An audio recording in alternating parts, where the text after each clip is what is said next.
Hello there, it's been a while since I did a Movie Monday episode in my bedroom. Might be the first one this year actually. Most of them are at my computer, at my desk, because it's easier, it saves time, and I have limited time. I don't have enough time, unfortunately, to make everything I want to make. I guess that's just, I got 4 YouTube channels, a Twitch.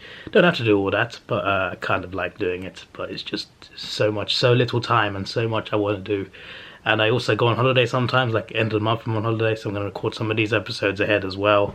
And also, I work a full-time job, so there's that, because YouTube doesn't pay much, so I need a job to pay the bills. So it is what it is, I'm a very tired man, but I do enjoy myself, and I enjoy making these. This series has been going on for like, what, the 4th year now? I've really loved making this series, and long may it continue. But the point is, most of the time it's at my desk. But today, there is an exception, and there should be more exceptions, to be fair. I need to find more time. It's, a movie every week. I should be able to find more time for that anyway. And I do, it's just that it's more recording time when it's physically watched. But I got a nice physical collection, the ones I don't own I watch on my computer, because I can watch it digitally on my computer, that's fine. But I got a big physical collection. I think I've got like 1 DVD, about 90% of it is 4K, and there's quite a few regular Blu-rays as well, but it's a fairly big collection that I haven't touched in a while. Today's theme is Fast and Furious. Soon I'm going to watch Man of Steel as a preview to the Flash movie, and there is Transformers coming out, Rise of the Beasts. So there's a couple movies I got in mind to watch before watching that. So we're doing like blockbuster previews. When this episode goes up, Fast X will be out. But I will not be watching it until after this video. My next day off work is on Wednesday after it releases. So a few days after it releases. It releases on Friday in the UK. Wednesday's my next day off work. Monday this video goes up. So this will go up before I watch it, but it also goes up after it comes out. Yeah, I hope you're not confused. But yeah, the Fast and Furious franchise has gone on too long. But I still enjoy most of the action. The first 2 movies I enjoyed. Second one wasn't as good as the first, but it was still pretty fun. Tokyo Drift was a fun movie. F4 was quite nice, probably the most serious one when you think about it.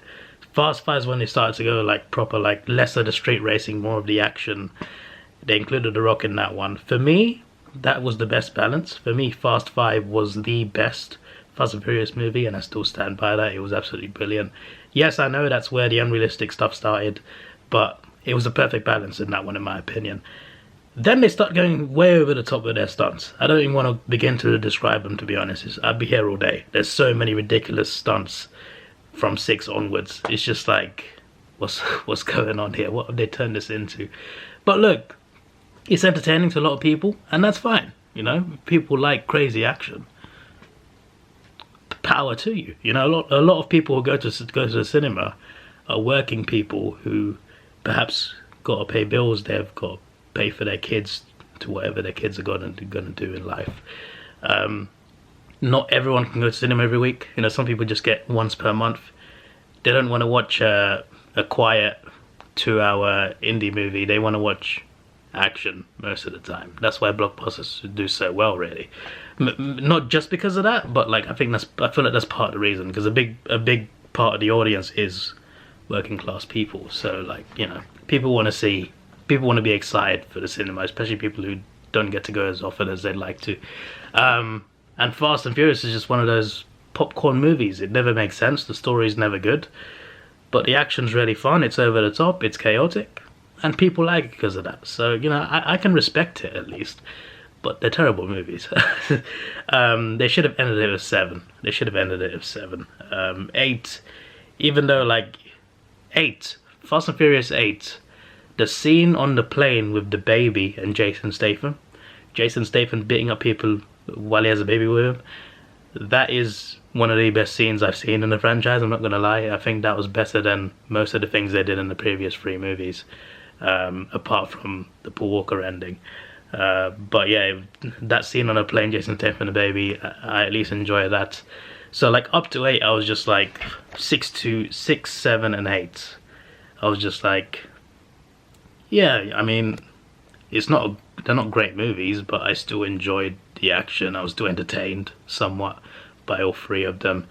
5 was still perfect for me, and you know, the first 4 I like all of it. But Furious 9 is the first one where I felt nothing.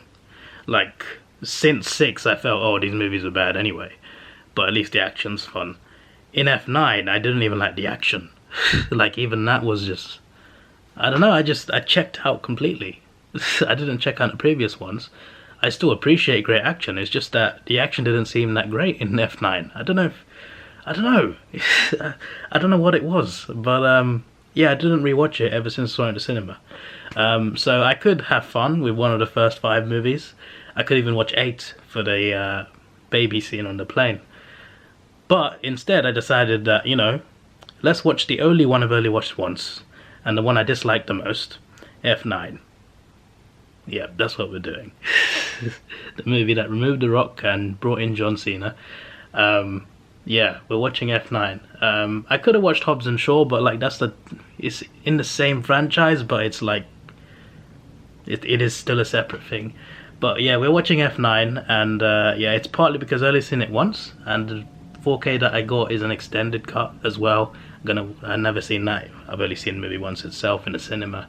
I'm gonna see if I like it more, and because it leads into Fast 10 anyway, and Jason Momoa is involved as the villain in Fast 10. I know he's not in F9, but The Rock's coming back as well. They announced that recently. We're gonna get John Cena versus The Rock 3. The wrestling fans are we're very happy about that. John Cena's in it. It's got such a big cast. They even put Brie Larson in it in the new one. So yeah, I'm gonna watch F9.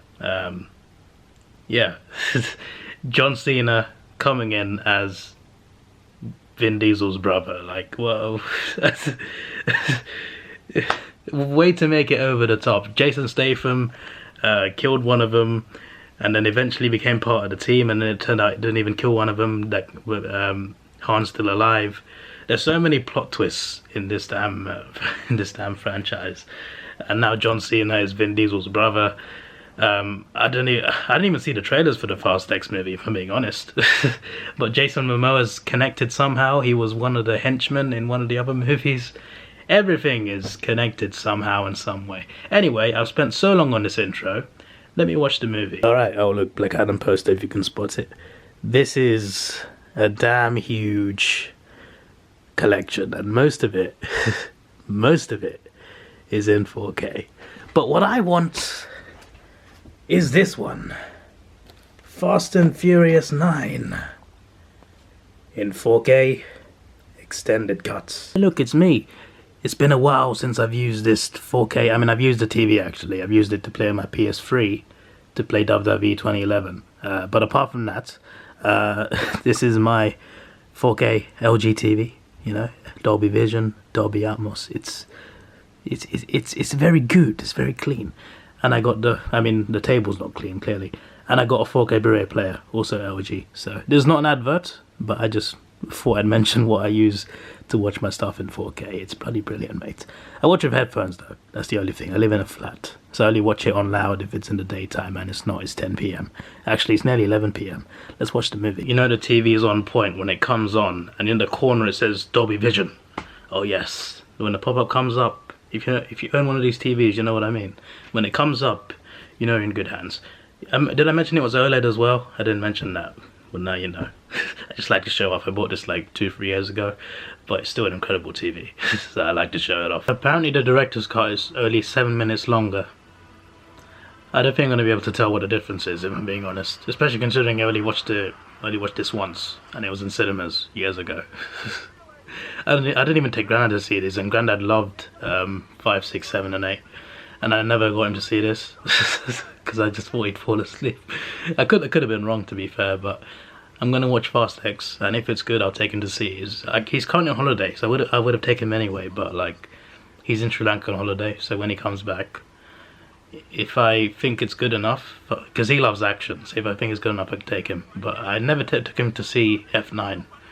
But he never asked about it, so I guess he wasn't that keen, even though he loved the previous ones. But he mainly loved The Rock, to be fair, and he wasn't in F9. I mentioned that this is the only Fast and Furious film that I liked nothing about. Don't know if I said in those exact words, but I said that. And I'm gonna find out if I like it anymore, if I like anything about it particularly. But But one thing I can appreciate is the 4K is very nice. I know that's not based on the quality of the movie, but however it was filmed, however it was transferred to 4K, this is a really good 4K transfer. It looks really clean. I haven't got any action scenes yet, but it looks really clean. It looks really nice and detailed. I'll give him that. But that's just the 4K Blu-ray. We'll see if there's anything else I like. I don't think it counts as liking something.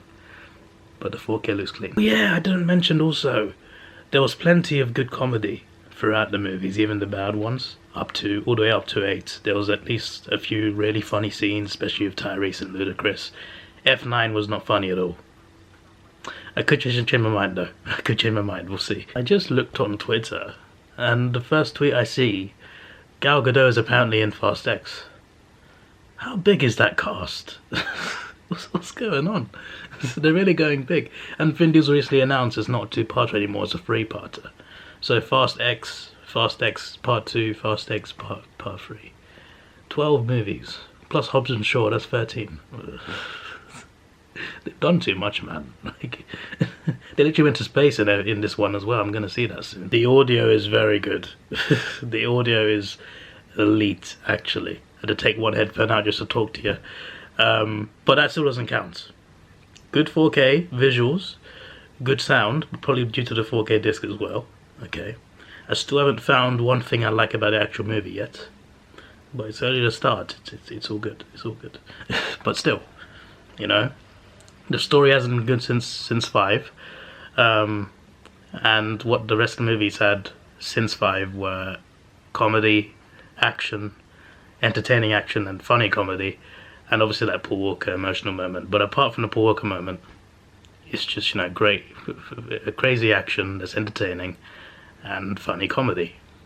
F9 had none of that for me, so again, we'll see if it changes my mind, okay? I'm talking too much, I'm sorry. I need to focus more on talking about the actual movie that's going on. How did Tyrese, he was surrounded by all those military personnel, and he killed them all by himself with no cover.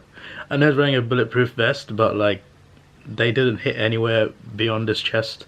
That's for an army, that's terrible accuracy, I'll tell you that much. Okay, I have found something. I found 2 things that I like about this movie. First thing, they brought back the guys from Tokyo Drift, 3 characters, including the main character and his friend, the black guy. So they brought those 2 back and another guy as well from Tokyo Drift. I like the fact that they finally connected it, even though they did for Jason Statham, but still, like, they haven't really like connected it fully. So the fact that they put the main characters in from that movie into this, I appreciate that. Yeah, it's a nice callback. And they also referenced Top Gun Maverick. So that's the second thing. We're gonna count that. So, okay, that's one thing I like. But they still wasted those characters on making a spaceship car to take Tyrese and Ludacris into space. So, bit of a waste. But it was nice to see them. And the reference to Top Gun Maverick, they literally said it by word, Top Gun Maverick. So, I appreciate that. We found something, guys. We found something. A little 2-minute scene. We found something I like. Sorry, I forgot his character name, but the main character from Tokyo Drift, him reuniting with Han at the end, that's another thing I like. Okay, we found another thing, and it mainly involves the Tokyo Drift guys. Okay, it's over now. Credits are running. I know there's an after credits scene with Jason Statham, but yeah, I like it a little bit more, but I still think it's the weakest one. It's definitely the weakest one for sure. But I still want to watch Fast X. I want to see it through, and I'm sure the action will improve. Although the truck flipping at the end was pretty cool, in fairness. But yeah, look, it's not a great movie. It's the weakest in the franchise. But I thought I'd watch. I chose this one because it's the one just before Fast X. I just wanted to refresh my memory on John Cena's role, etc. Apart from him being Dom's brother. But yeah, all around all good. I also like the overall trend of former wrestlers becoming actors. It doesn't always work out, but obviously The Rock became a big star. Batista's probably the best one. He's an incredible actor. He's got great range as well. You know, I would not have seen that when he was in WWE, but He's bloody incredible. WWE is about playing characters anyway. You know, it's a massive soap opera. So some wrestlers can act well, it turns out, which is not really that surprising to wrestling fans, because WWE is storylines, you know. Yeah, it's wrestling, but also there's storylines and characters. So it's no surprise that some wrestlers are good in Hollywood as well, like Batista. And John Cena's proved himself to be quite good. In Fast and Furious he's alright, but in Peacemaker especially he's brilliant, and even in the Suicide Squad. But that's just one role, but like he's had some good comedy roles especially, and he's becoming quite a good big name as well in Hollywood too, so fair play. So I'm looking forward to seeing John Cena in Fast X, especially as a WWE fan as well, you know, and The Rock's back in that franchise now. They need to get Batista, the holy trinity of WWE wrestlers turned actors. But anyway, yeah, this movie I'm rating it, I don't know, 6. But look, I'm still looking forward to watching Fast X, even though I don't think the movies are good. I still like watching crazy action, and I like being entertained and being movies making me laugh. You know, I like all that stuff as well. So the movie doesn't have to be a good movie for me to enjoy it. So hopefully it's just a good popcorn flick. But I look forward to seeing Fast X, and there'll be a shorts review on this channel. There'll be a vlog on my personal channel, Sir Davidoff. My movie vlogs go on there now, and I upload a short review on this channel. But yeah, I'm looking forward to that. Coming up soon, Into the Spider-Verse, Man of Steel, and a Transformers movie. You can have a guess which one. This is your boy Davidoff. Please like, share, subscribe. Thanks for watching. Have a good day, and see ya. Let's take it slow. Where you go, I go too. And if you hit the bottom, I'm going down with you. Let's take it slow. Who cares where we gotta be? You know you'll have a good time wherever you're with me. Let's take it